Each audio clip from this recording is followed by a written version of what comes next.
Hello everyone.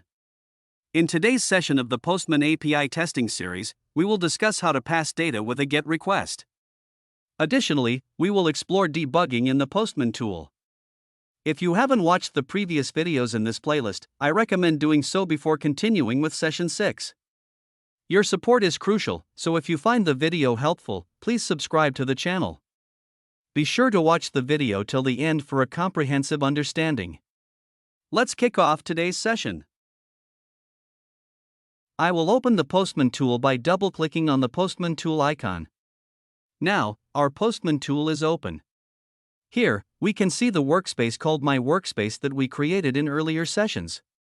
In today's video, I will also use the same workspace, and we can see collections inside the workspace that were created in previous sessions. This session 5 was created in the last video. Today, we will create a new collection. Here, I will click on the plus icon and give the collection a name. I will name it Session 6, and we can see the created collection under my workspace. Now, what do I have to do? We have to pass data with a GET request. By clicking on Add Request, we will create a new request. We will give the request name as GET request and select the HTTP request type as GET. If we want to change the name again, we can double-click and change it. By double-clicking, it will go into edit mode.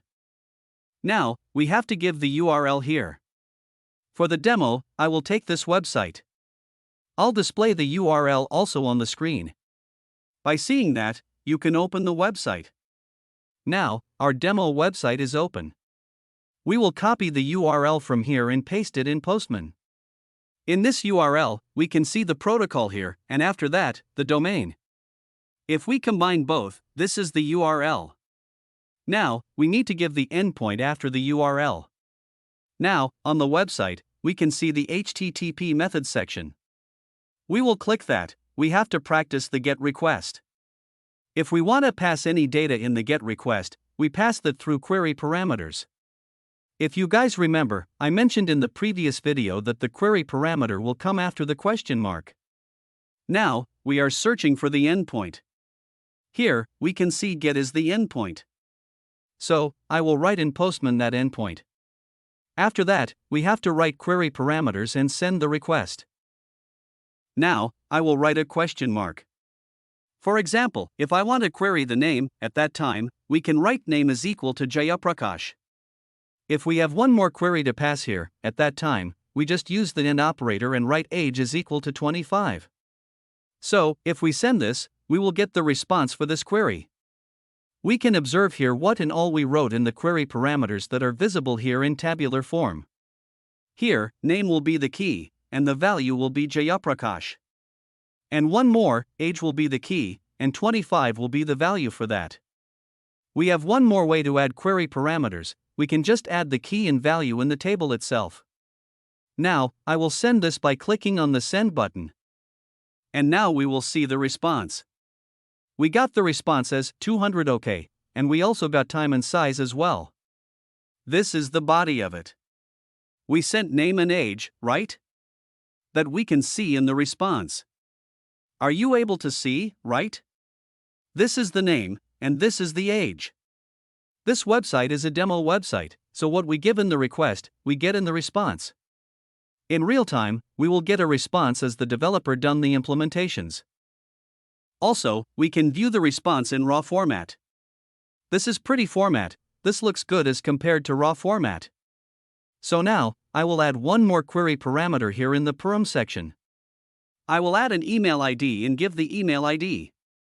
Now, we will get 3 pieces of information, name, age, and email ID. Now, we can see our URL also modified, extra mail ID is added.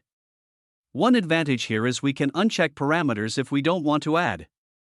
Now, I will uncheck the name here. See, now in the URL, the name is removed. So, if I want to add it again, just check it and done. This is a very good feature in Postman. Now, we will send all 3 and see the response. Now, I will click on the send button.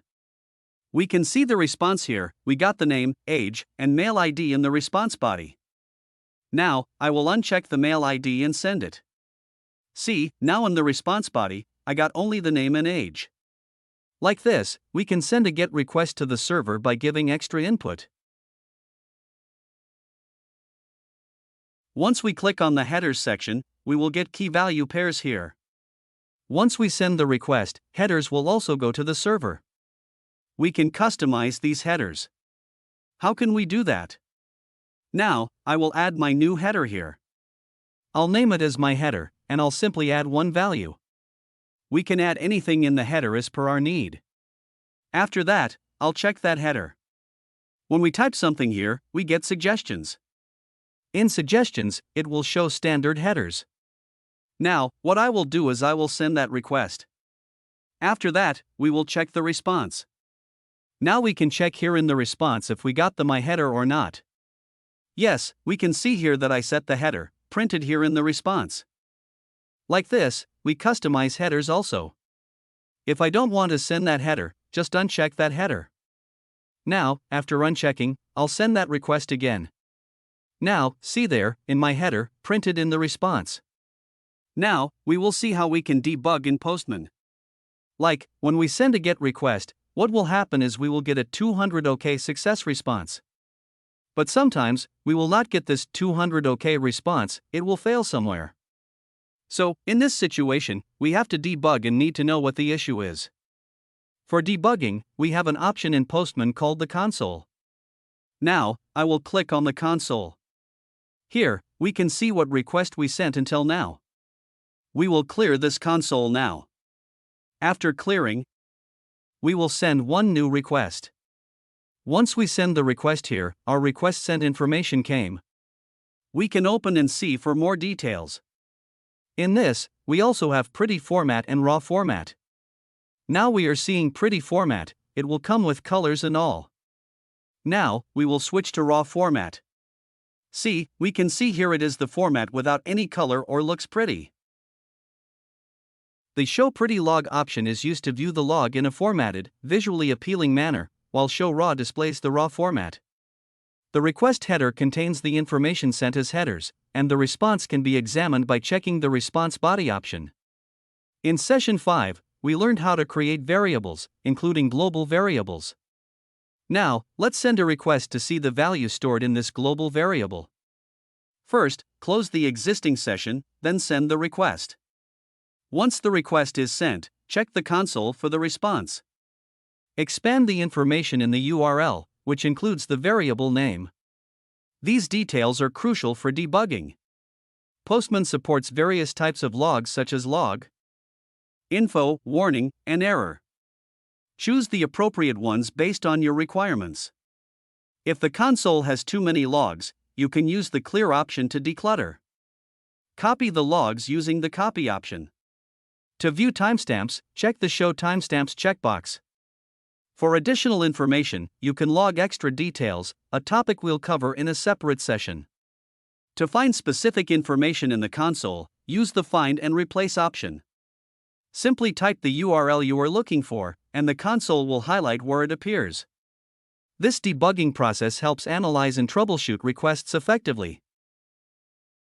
Now, I will proceed to Session 6 and open the demo website.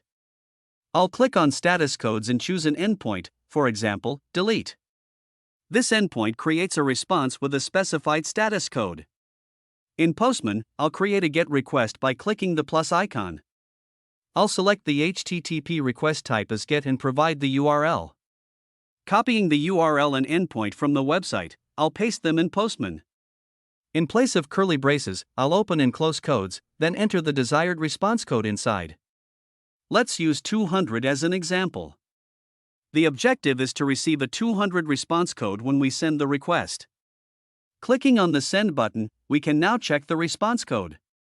As expected, we received a 200 status code. And there is no body since this API only generates a status code. To save this request, I will click on Save, and when prompted to choose the location, I'll select Session 6. I'll name the request Get Status and then click on the Save button. Now, I will modify the response code from 200 to 401.